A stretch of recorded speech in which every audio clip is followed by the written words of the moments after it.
মানে কিভাবে বোঝা যায় তো যে সমস্যা আছে। সমস্যা আছে?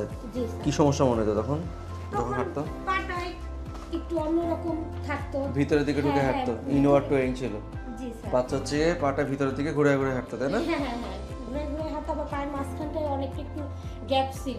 পায়ের মাঝখানে ফাঁক ছিল, হ্যাঁ, ফাঁকা ছিল। মানে রিকেটসের সমস্যা ছিল। এখন কি অবস্থা? এখন আল্লাহর রহমতে ভালো, আগের চেয়ে। এখন আলহামদুলিল্লাহ আগের থেকে ভালো। জি স্যার। ঠিক আছে, দেখি দাঁড়া করুন তো, দেখুন এই দুই পায়ের মাঝখানে ফাঁক ছিল আগে, তাই না? জি স্যার। ফাঁক আবার ছিল, এটা আবার হচ্ছে পায়ের আঙ্গুলটাও ভিতরে- ঘুরে হাঁটতো। হ্যাঁ। এখন কি অবস্থা? ওষুধ খায় কয়দিন? জুতা পরে কয়দিন? জুতাও দেখি জুতা আনেন নাই। আচ্ছা, জুতা কতদিন ধরে পড়তেছে? জুতায় যে 5 মাস। 5 মাস। এখন আগের থেকে কি অবস্থা? ইমপ্রুভ?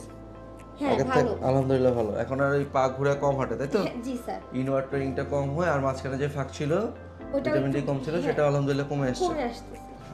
ঠিক আছে, একটা ব্যায়াম দেখা দিয়েছিলাম, ব্যায়ামটা করে জি জি। তো 5 বাস। মিনিট করে ব্যায়াম করাই দিছিলাম। এইভাবে করে বাইরের দিকে নিয়ে। হ্যাঁ, ভিতরের বাসা কোথায়? নয়াপল্টন। না, বলো।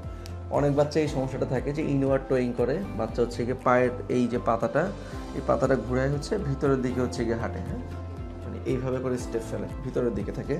আর ওর অ্যাসোসিয়েটেড হচ্ছে গিয়ে রিকেটসের সমস্যা ছিল, দুই পায়ের মাঝখানে গ্যাপ ছিল। আর ইনওয়ার্ড টোয়িং যাদের থাকে, এই কার্ভটা যখন ভিতরের দিকে ঢুকানো থাকে, মেটাটার্সাস অ্যাডাক্টাস ডিফর্মিটি বলে এটাকে, এই সমস্যাটার ক্ষেত্রে ম্যানুয়াল স্ট্রেচিং এক্সারসাইজ দিই আমরা। এই পাটাকে, আঙ্গুলটাকে ধরে বাইরের দিকে টান দিয়ে ধরে রাখতে হয়। 1 2 3 4 5 6 7 8 9 10, আবার নরম, হ্যাঁ, আবার 1 2 3 4 5 6 7 8 9 10, ঠিক আছে? এই ব্যায়ামটা চালাতে হয়। সাথে হচ্ছে কি অনেক সময় ডিভাইস লাগে। বাচ্চা হচ্ছে গিয়ে জুতা পড়তেছিল, তাই না? জি স্যার। 5 মাস ধরে হচ্ছে ট্রিটমেন্ট চলতেছে। এখন তো আগের থেকে অনেক ভালো। হ্যাঁ, হ্যাঁ, এখন তো ইনওয়ার্ড টোয়িংটা কমে গেছে, মাঝখানে ফাঁকটাও কমে গেছে, হ্যাঁ। জি আলহামদুলিল্লাহ। আর বাচ্চা হচ্ছে কি ব্যায়াম করতেছে, রোদে থাকতেছে, জুতা পড়তেছে। দেখি একটু হাঁটাতে, একটু হাঁটান তো। তা হাঁটা মোটামুটি স্বাভাবিক, তাই তো? জি স্যার। ঠিক আছে, ঠিক আছে, চলে এসো।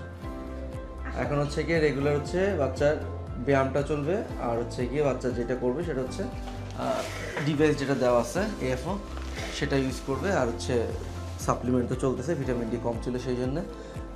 ইনওয়ার্ড টোয়িং যদি থাকে, এইগুলিতে আর্লি স্টেজে যদি ম্যানুয়াল স্ট্রেচিং এক্সারসাইজ করা যায়, খুব ভালো রেজাল্ট পাওয়া যায়। আর এই বাচ্চা ডিফর্মিটি একটু বেশি ছিল, একটু ভিতরের দিকে ছিল, ও জুতাও পড়ছে, ডিভাইসও পড়ছে। এখন আলহামদুলিল্লাহ ইমপ্রুভড অনেকটাই ভালো। ভিটামিন ডি কম ছিল, সেটা কারেকশানে চলে আসছে। ঠিক আছে।